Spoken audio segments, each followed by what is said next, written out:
dans le cadre de ce 350e anniversaire de l'envoi des premiers missionnaires en Thaïlande, les missions étrangères de Paris m'ont demandé de concevoir une exposition qui permettrait de retracer en quelque sorte les principales phases de cette formidable aventure.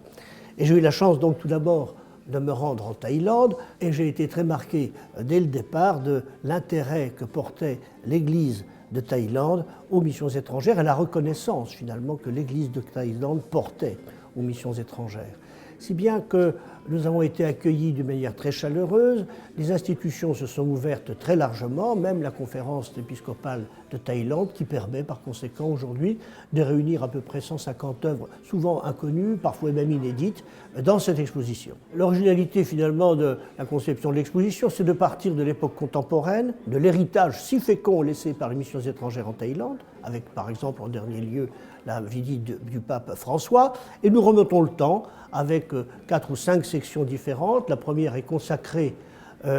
à ces missions caritatives qui ont véritablement marqué, qui caractérisent finalement l'action des missions étrangères en matière hospitalière, éducative, et puis ce qui se concerne la pastorale. Nous évoquons ensuite les relations diplomatiques qui ont été entretenues avec le Saint-Siège à partir du milieu du XIXe siècle, les fondateurs ensuite des missions étrangères, et puis ce qui couronne un petit peu l'exposition, ce sont ces grandes ambassades qui ont été lancées à partir de 1682-83 et celle de 1686 qui se rend à Versailles avec un grand éclat, un grand retentissement